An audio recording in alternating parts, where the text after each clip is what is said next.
landing on the moon is hard. We're going back. Under this Artemis program, we're going to be sending humans to the moon for the first time since Apollo. So ahead of humans, we want to get up as much science exploration and technology experiments as possible. So CLPS starts facilitating a lot of the early science, the things we want to learn before we even send humans. CLPS stands for Commercial Lunar Payload Services, CLPS. The services part is the key element. Ordinarily, when NASA delivers a payload to the surface of the moon, they do it with a commercial partner, but NASA controls the building of the vehicle. Now, we're buying the service of delivery of our lunar payloads to the surface of the moon. It is a delivery service, akin to a delivery service that you'd have here on Earth. NASA will provide payloads to a commercial company.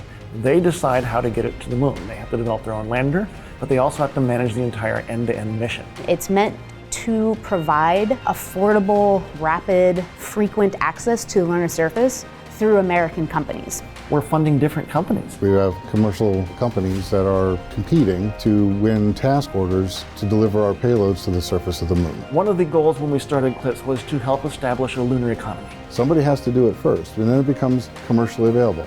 Then they're able to crank them up. Then they're able to make it more affordable. And so the lunar surface is just the next frontier for a commercial environment. But we had to acknowledge up front, all the way through the highest levels of the agency leadership, that some of them will fail. These missions may not be as successful as a traditional NASA mission. We have accepted the risk that going through this innovative approach with these commercial companies, that there could be some failures. Some of them are new companies. None of them have ever successfully landed on the surface of the moon. So they're going to learn lessons. We need to give our vendors the opportunity to learn. And so that'll help ultimately buy down our risk as these companies learn, okay, what does it take to actually build up the lunar lander, integrate payloads, get to the lunar surface and land safely. They've been able to demonstrate that they have very, very good technical depth and the ability to design and execute missions. We're willing to take more shots on goal. We aren't risking human lives. And in the big picture, if we're flying missions at 1/10 of the cost of a NASA mission, and we fail 2 of them, we still get 8 missions for that same price. Even with 1 or 2 or 3 failures, this is still a very economical proposition. It's a risk posture which is more risk tolerant than NASA is accustomed to.